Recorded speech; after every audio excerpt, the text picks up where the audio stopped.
are currently at the lunch break here. This is day 2 of the grand final in the F2 grade. It looks as though the grand final at Marngrook Oval in the G3 has been finished, with the underdogs defeating Diamond Creek to take the title. We'll have to check that when we have a look at it. But as far as this game is concerned,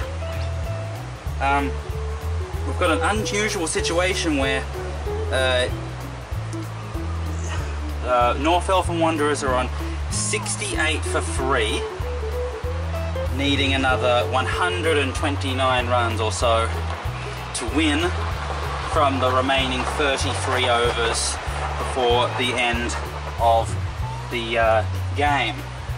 Now, I went and I spoke to Damien Haydos on the telephone again, and I asked him for some of his thoughts on the current state of the match and what he thought might happen. So here is the recording of what Damien Haydos said to me just a short while ago.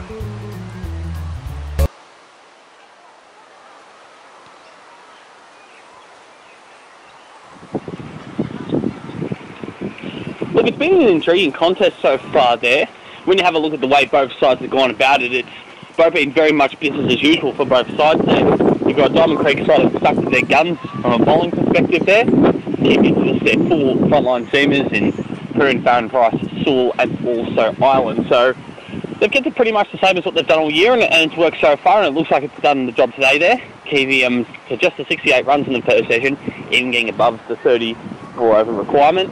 From a North Eltham perspective, they batted very much technically correctly. Hasn't been too much to say has been off the mark from that side of things. But you can also look at it another way, that North Eltham haven't really taken it to the bowlers there so far. I mean, if you have a look at the guys who have got in so far, all of them have shown quite a bit in terms of getting a score together. I mean, you had a look at Corbin, he was taking it to the bowls early on. Corder had his moments as well as Reed. So all three of them, and then of course Abtangelo as well, they've all shown signs of being able to make a big score. Probably not enough attacking side of things though. What they've left themselves in this final session is 130 runs to get in 33 overs. Now that's a massive ask here at Coventry Oval. So it'll be interesting to see if they can lift the tempo. From a Diamond Creek perspective, they've still got a lot of bowlers to use. They've still got Watson and Merritt, who haven't bowled any overs, who could get through a few.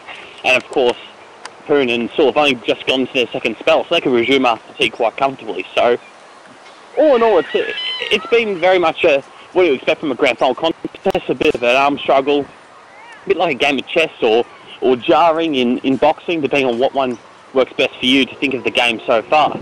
Having a look at the bowling figures so far for Diamond Creek, they've kept it pretty tidy. We've got Sewell bowling and conceded only the 18 off the 10 overs, Poon just the 14 off the 9 overs, Island the most expensive, 21 off 9, and also then Farron Price 1 for 13 off his 8 overs so far, sorry, 7 overs.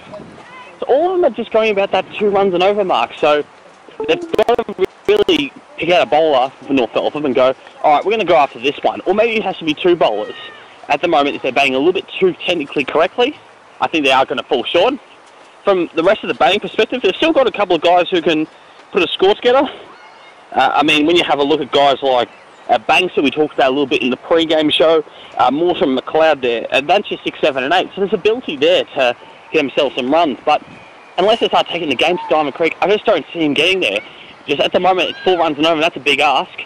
That could easily turn to 5 or 6 unless they can get some momentum going. So Diamond Creek with the edge, but the Wanderers are still in it.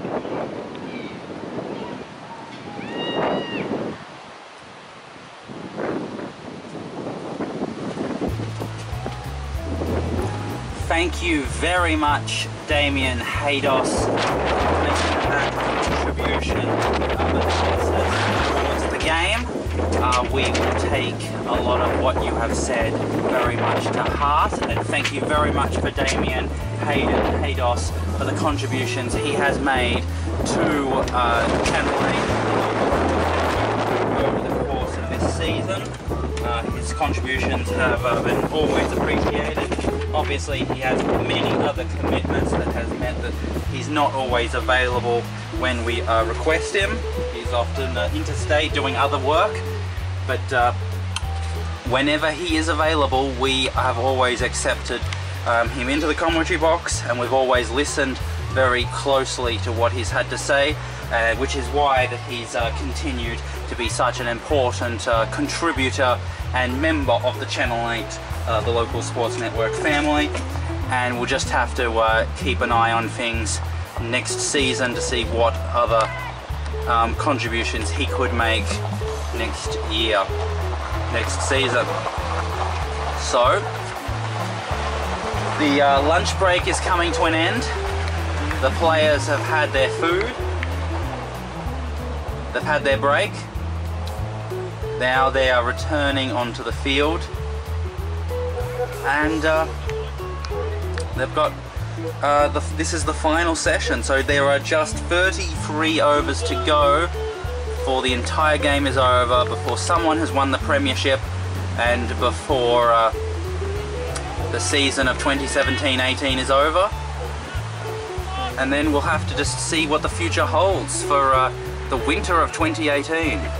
But that is all to be faced in the future. Until then, we're going to take a break, and when we come back, we've got the resumption of play. This is Channel 8, the local sports network.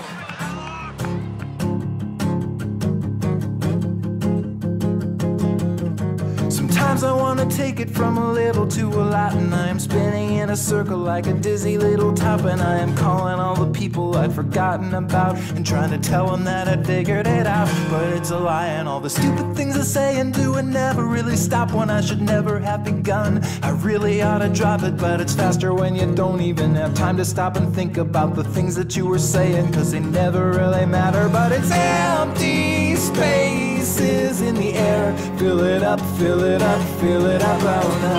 Oh no, all the million little empty spaces in the air, fill it up, fill it up, fill it up. Oh no, oh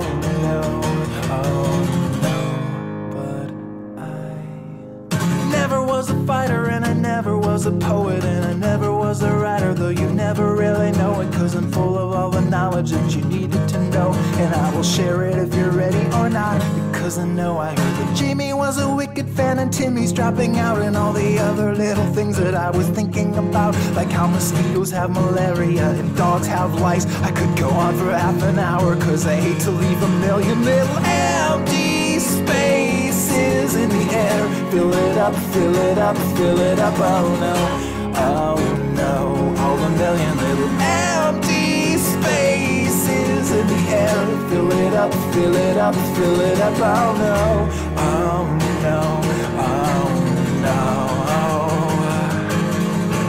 Economy of speech is not a virtue, it's a sin.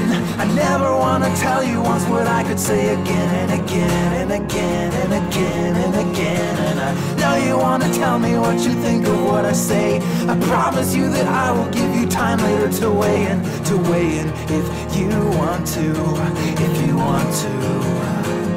But I forgot to tell you, I was heading out to take my puppy for a walk, and then the strangest little thing came out and ran across the sidewalk. It might have been a squirrel or a chipmunk or a prairie dog, but something about the tail wasn't right, but that's another story. Everyone just stopped and stared with blank expressions, motionless. For a second everything was silent and commotionless. I turned, I said to Fluffy, that's a cute little Saturday, but then it went scampering off, and that was better than the empty spaces in the air, fill it up, fill it up, fill it up. Oh no, all the million little empty spaces in the air, fill it up, fill it up, fill it up. Oh no.